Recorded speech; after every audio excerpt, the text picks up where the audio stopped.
Hello दोस्तों, नमस्कार।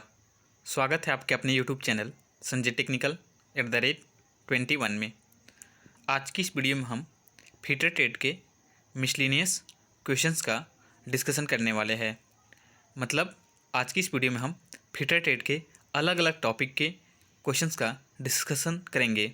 I hope video आपको काफ़ी पसंद आएगी और आज की इस वीडियो के माध्यम से फीटर ट्रेड से संबंधित आपको बहुत सी नई चीज़ जानने को मिलेंगी। तो चलिए आज की इस वीडियो को शुरू करते हैं। आज का हमारा पहला प्रश्न है, स्पिंडल के प्रत्येक चक्कर में ड्रिल मूव करता हुआ कार्य में जितनी दूरी आगे जाता है उसे क्या कहते हैं। ठीक है, तो याद रखिएगा, जो आपकी ड्रिल मशीन होती है तो उसमें स्पिंडल जब आगे बढ़ता है, ठीक है, घूमते हुए, तो उसे हम क्या कहते हैं, उसे हम कहते हैं ड्रिल की फीड।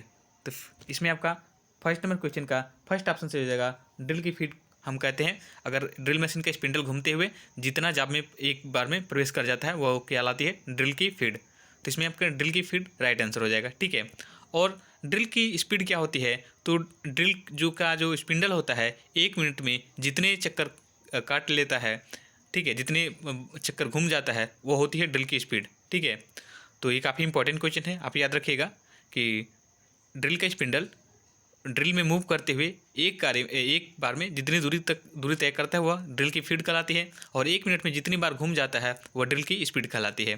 तो चलिए अब आगे बढ़ते हैं नेक्स्ट क्वेश्चन की तरफ। अगला क्वेश्चन है सेकेंड नंबर का।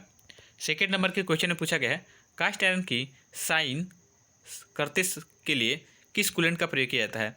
साइन का मतलब है यहाँ पे हेक्साइन करते समय, ठीक है, यहाँ पे थोड़ा सा सही कर लीजिएगा आप लोग। कास्ट आयरन की हेक्साइन करने के लिए किस कूलेंट का प्रयोग किया जाता है। तो ये क्वेश्चन बहुत ही इंपॉर्टेंट क्वेश्चन है और काफ़ी कॉमन भी है, क्योंकि यह क्वेश्चन कई बार एग्जाम में पूछा जाता है। ठीक है, तो याद रखिएगा, कास्ट आयरन की मशीनिंग करनी हो या कास्ट आयरन की साइन करनी हो या कास्ट आयरन का कोई भी ऑपरेशन करना हो तो हम किसी भी कूलेंट का प्रयोग नहीं करते हैं, क्योंकि कास्ट आयरन में ग्रेफाइट पाया जाता है जो कि एक सॉलिड लुब्रिकेंट की कैटेगरी में आता है। तो इस वजह से हम कास्ट आयरन की मशीनिंग या करते समय किसी भी कूलेंट का प्रयोग नहीं करते हैं। तो इसमें आपका हमारा जो राइट आंसर है वो हो जाएगा ड्राई एयर, यानी कि सूखी हवा का प्रयोग करते हैं हम कास्ट आयरन की हेक्साइन करते समय, ठीक है, कूलेंट के रूप में। तो इसमें सेकेंड ऑप्शन आपका राइट आंसर हो जाएगा। ठीक है, तो इस प्रकार के क्वेश्चन भी आपसे एग्जाम में पूछे जाते हैं, तो आपको याद रखना है। चलिए अब आगे बढ़ते हैं अगले क्वेश्चन की तरफ। अगला क्वेश्चन है थर्ड नंबर का। थर्ड नंबर क्वेश्चन में पूछा गया है, निम्नलिखित में से किस धातु का प्रयोग अंडरग्राउंड टेलीफोन और पावर केबल को कोरोजन से संरक्षण के लिए प्रयोग किया जाता है। तो याद रखिएगा, आपकी अंडरग्राउंड क्या कहते हैं, टेलीफोन और पावर केबल के लिए हम लेड का प्रयोग करते हैं, यानी कि शीशे की धातु का प्रयोग करते हैं ताकि इसमें जंग वगैरह का लगने का खतरा न हो। तो इसमें आपका सेकेंड ऑप्शन सही हो जाएगा, लेड आपका राइट आंसर है। ठीक है, चलिए अब अगले क्वेश्चन की तरफ बढ़ते हैं। अगला क्वेश्चन है फोर्थ नंबर का। फोर्थ नंबर क्वेश्चन में पूछा गया है, 0 से 25 मिलीमीटर वाले डेप्थ माइक्रोमीटर की जीरो चेकिंग किससे की जाती है। तो याद रखिएगा, इसके लिए हम सरफेस प्लेट पर इसकी सेटिंग करते हैं। किस पे, तो सरफेस प्लेट, इसमें आपका राइट आंसर हो जाएगा। ठीक है, तो याद रखिएगा, माइक्रोमीटर की जीरो सेटिंग किस पे की जाती है, तो सरफेस प्लेट पर की जाती है। इसमें आपका थर्ड ऑप्शन आपका सही है। चलिए अब अगले क्वेश्चन की तरफ बढ़ते हैं। अगला क्वेश्चन है 5 नंबर का। 5 नंबर क्वेश्चन में पूछा गया है, सॉफ्ट शोल्डर का गलंग किस रेंज के बीच होता है। तो याद रखिएगा, जो सॉफ्ट शोल्डर होता है वह 180 डिग्री सेल्सियस लेकर के 255 डिग्री सेल्सियस के बीच होता है। तो इसमें आपका सेकेंड ऑप्शन आपका राइट आंसर हो जाएगा 183 टू 220 टू 255 डिग्री। ठीक है, तो इस प्रकार के क्वेश्चंस भी आपसे एग्जाम में पूछे जाते हैं, तो आपको याद रखना है। और शोल्डर किस प्रकार का जो है जॉइंट है, आपको कमेंट बॉक्स में बताना है कि शोल्डर किस प्रकार का जॉइंट है। नेक्स्ट क्वेश्चन है 6 नंबर का। 6 नंबर क्वेश्चन पूछा गया है, प्लास्टिक की ड्रिलिंग करने के लिए निम्नलिखित में से किसका प्रयोग कूलेंट की तरह किया जाता है। तो याद रखिएगा, प्लास्टिक की ड्रिलिंग करने के लिए हम कूलेंट के रूप में कंप्रेस्ड एयर का प्रयोग करते हैं। तो इसमें आपका सेकेंड ऑप्शन आपका राइट आंसर होगा, कंप्रेस्ड एयर राइट आंसर है। ठीक है, तो चलिए हम अगले क्वेश्चन की तरफ बढ़ते हैं। अगला क्वेश्चन है 7 नंबर का। 7 नंबर क्वेश्चन में पूछा गया है, कास्टिंग, वेल्डिंग, ब्रेजिंग और सोल्डरिंग की विधि में धातु के लिए निम्नलिखित में से कौन सा गुण अनिवार्य होता है।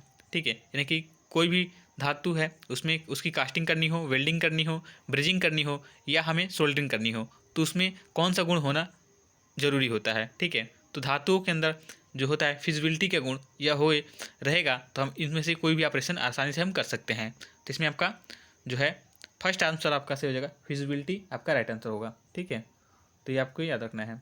चलिए आगे बढ़ते हैं अगले क्वेश्चन की तरफ। अगला क्वेश्चन है 8 नंबर का।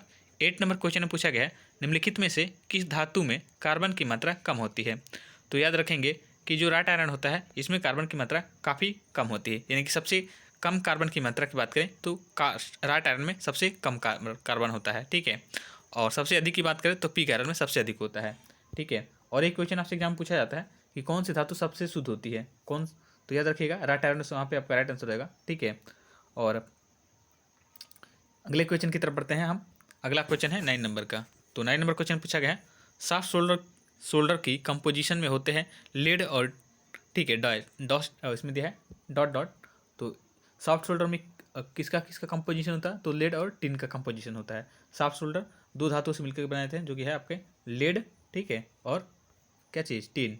तो इन धातुओं को मिलाकर के, दो धातुओं को मिलाकर के आपके सॉफ्ट सोल्डर बनाए जाते हैं। ये सोल्डर के मिश्रण की भी बात करें तो लेड और टिन का यह मिश्रण होता है, ठीक है। हम चलिए अगले क्वेश्चन की तरफ बढ़ते हैं। अगला क्वेश्चन है 10 नंबर का।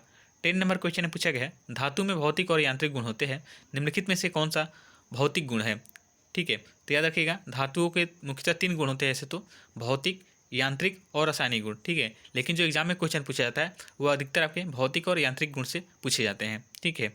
तो यहाँ पे पूछा गया है कि निम्नलिखित धातुओं के यहाँ पे कुछ गुण दिए गए हैं जैसे कि फिजिबिलिटी, टेनासिटी, डक्टिलिटी, मलिएबिलिटी। इसमें पूछा गया है कौन सा भौतिक गुण है, तो याद रखिएगा जो फिजिबिलिटी होता है ये धातु का भौतिक गुण कहलाता है, ठीक है। तो ये इसमें 10 का फर्स्ट ऑप्शन से होगा फिजिबिलिटी, ठीक है। चलिए हम अगले क्वेश्चन की तरफ बढ़ते हैं। अगला क्वेश्चन है 11 नंबर का। काउंटर बोरिंग की जाती है, तो याद रखेंगे काउंटर बोरिंग किस लिए की जाती है, तो सॉकेट हेड स्क्रूज़ को स्थान देने के लिए हम काउंटर बोरिंग करते हैं। तो इसमें आपका फोर्थ ऑप्शन से हो जाएगा सॉकेट हेड स्क्रू को स्थान देने के लिए हम काउंटर बोरिंग करते हैं। अगले क्वेश्चन की तरफ बढ़ते हैं। अगला क्वेश्चन है 12 नंबर का। 12 नंबर क्वेश्चन में पूछा गया है माइल्ड स्टील की ग्राइंडिंग के लिए निम्नलिखित में से कौन सा कटिंग फ्लूइड प्रयोग किया जाता है। तो अभी तक जो आपके कूलेंट और फ्लूइड से संबंधित 3-4 क्वेश्चन आज की इस वीडियो में हमने डिस्कस कर लिए हैं। तो आई होप आपको ये जानकारी लग गई होगी कौन से मेटल के लिए किस प्रकार के कटिंग फ्लूइड या कटिंग जो है कूलेंट का प्रयोग करते हैं, ठीक है। और बाकी हम जो है आने वाले समय में आप लोगों के लिए एक डिटेल वीडियो प्रोवाइड करेंगे जिसमें हम जितने भी अलग अलग मेटल हैं उन सभी मेटल के लिए किस प्रकार के कटिंग फ्लूइड प्रयोग किए जाते हैं उन सभी का डिस्कशन भी करेंगे। तो अगले क्वेश्चन की तरफ बढ़ते हैं। आज का हमारा नेक्स्ट क्वेश्चन है 12 नंबर का। माइल्ड स्टील की ग्राइंडिंग के लिए निम्नलिखित में से कौन सा कटिंग फ्लूइड प्रयोग किया जाता है। तो याद रखिएगा माइल्ड स्टील के लिए हम क्या करते हैं, सोल्यूबल ऑयल का प्रयोग करते हैं। तो इसमें सोल्यूबल ऑयल आपका राइट आंसर रहेगा, थर्ड ऑप्शन आपका सही हो जाएगा, ठीक है। 12 का थर्ड ऑप्शन आपका सही है, सोल्यूबल ऑयल, ये राइट आंसर हो जाएगा, ठीक है। अगले क्वेश्चन की तरफ बढ़ते हैं। अगला क्वेश्चन है आपका 13 नंबर का। ब्रॉस डॉट, इसके बाद है डॉट डॉट एक एलॉय है। तो ब्रॉस किसका एलॉय होता है, तो कॉपर और जिंक का यह एलॉय होता है, ठीक है। ब्रॉस की बात करें तो ये पीतल होता है, ठीक है, पीतल को ही हम क्या कहते हैं, ब्रॉस कहते हैं। और किसका होता है यह मिश्रण, तो ये कॉपर और जिंक का एलॉय होता है या कॉपर और जिंक का मिश्रण होता है, ये भी आप कह सकते हैं। अगले क्वेश्चन की तरफ बढ़ते हैं। अगला क्वेश्चन है 14 नंबर का। 14 नंबर क्वेश्चन में पूछा गया है माइल्ड स्टील की चिपिंग के लिए चीजल का कटिंग एंगल कितना होना चाहिए। तो याद रखिएगा माइल्ड स्टील की चिपिंग के लिए चीजल का जो कटिंग एंगल होना चाहिए वो आपका 55 डिग्री होना चाहिए।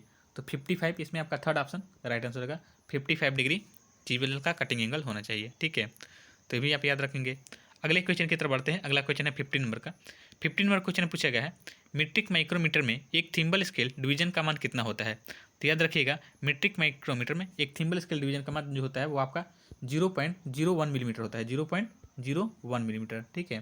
तो इसमें देख लेते हैं, फर्स्ट ऑप्शन तो 1 मिलीमीटर है, उसके बाद 0.5 मिलीमीटर है, उसके बाद 0.02 मिलीमीटर है। इसमें फोर्थ ऑप्शन आपका सही हो जाएगा, 0.01 मिलीमीटर इसका आपका राइट आंसर हो जाएगा, ठीक है। तो ये भी काफ़ी इंपॉर्टेंट क्वेश्चन है। चलिए अब अगले क्वेश्चन की तरफ बढ़ते हैं। अगला क्वेश्चन है 60 नंबर का। 60 नंबर क्वेश्चन पूछा गया है निम्नलिखित में से कौन सा मेटल कटिंग सा उद्योगों में प्रयोग में लाया जाता है। तो याद रखेंगे जो इंडस्ट्रीज में सबसे अधिक जो क्या कहते हैं पावर सा जो कटिंग प्रयोग लेते हैं वो पावर सा है, वेंड सा है और सर्कुलर सा, यानी कि इसमें आपके सभी जो होते हैं प्रयोग में लाए जाते हैं उद्योगों में, ठीक है। तो इंडस्ट्री में सभी प्रयोग में लाए जाते हैं, तो इसमें से आपका all of this right answer हो जाएगा, ठीक है। चलिए अब अगले क्वेश्चन की तरफ बढ़ते हैं। अगला क्वेश्चन है 17 नंबर का। 17 नंबर क्वेश्चन में पूछा गया है आउटसाइड माइक्रोमीटर की एनविल और स्पिंडल के फेसों को निम्नलिखित में से किससे बनाया जाता है। तो इसमें आपका टंगस्टन कार्बाइड राइट आंसर हो जाएगा। माइक्रोमीटर जो होता है उसके एनविल और स्पिंडल जो होते हैं आपके टंगस्टन कार्बाइड के बनाए जाते हैं, ठीक है। क्योंकि यह क्या होता है सबसे कम घिसता है, ठीक है। अगर आपके एनविल और इसमें कुछ और धातु की बनाएंगे, जैसे कि माइल्ड स्टील हो गया, तो घिस के क्या हो जाएगा, जल्दी ही खत्म हो जाएगा और आपकी रीडिंग जो है कम या अधिक आ सकती है। ठीक है, तो इस वजह से हम टंगस्टन कार्बाइड का ही बनाते हैं। अगला क्वेश्चन है 18 नंबर का। 18 नंबर क्वेश्चन में पूछा गया है, एक टैप द्वारा होल की थ्रेडिंग के बाद पाया जाता है कि थ्रेड की क्रस्ट पूर्ण आकार में नहीं बनी है, इस दोष का क्या कारण है। तो ये इस वजह से होता है कि अगर आप टैप का जो साइज़ है, ठीक है, होल का साइज से थोड़ा सा क्या होता है, बड़ा हो जाता है, तो आपके जो क्रिस्ट हैं वो सही प्रकार से नहीं बन पाते हैं। तो इसमें आपका फोर्थ ऑप्शन आपका सही हो जाएगा। ठीक है, तो इसमें सिंपली सी बात है, जैसे कि अब ये आपका होल है, ठीक है, और इसको हम क्या कर देंगे, अगर अब इसके मुकाबले आपका क्या होगा, टैप का साइज थोड़ा सा क्या है, छोटा है, इस प्रकार से है। ठीक है, तो क्या बनेगा, ये पूरी थ्रेड नहीं बन पाएंगी इस वजह से। तो क्या नहीं करना चाहिए हमें, और टैप के जो है आपके मैंने डायमीटर के बराबर होना चाहिए। तो टैप ड्रिल साइज की अपेक्षा होल का साइज थोड़ा सा बड़ा होता है, इस वजह से आपके सही प्रकार से नहीं बन पाते हैं। नेक्स्ट क्वेश्चन है 19 नंबर का। 19 नंबर क्वेश्चन में पूछा गया है, एक नट जिसे अंगूठे के प्रेशर के द्वारा कसा या ढीला किया जाता है और हेक्सा फ्रेम पर प्रयोग किया जाता है को क्या कहते हैं। तो इसे हम विंग नट कहते हैं। विंग नट इसमें आपका राइट आंसर हो जाएगा, जो कि आपका फोर्थ ऑप्शन सही है। ठीक है, नेक्स्ट क्वेश्चन है 20 नंबर का। 20 नंबर क्वेश्चन में पूछा गया है, एक ट्विस्ट ड्रिल में कौन सा कोण रेक एंगल बनाता है। तो ट्विस्ट ड्रिल में जो आपका हेलिक्स एंगल है, ये आपका रेक एंगल का निर्माण करता है।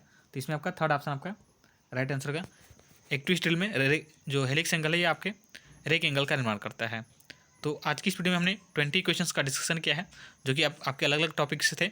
ठीक है, आई होप वीडियो आपको अच्छी लगेगी, और वीडियो अच्छी लगी तो प्लीज़ वीडियो को लाइक कर, चैनल पर पहली बार विजिट करें तो चैनल को सब्सक्राइब कर लीजिएगा, ताकि हमारी आने वाली वीडियो का अपडेट आपको मिलता रहे। आज की इस वीडियो में इतना ही, मिलता है नेक्स्ट वीडियो में, तब तक के लिए धन्यवाद और जय हिंद।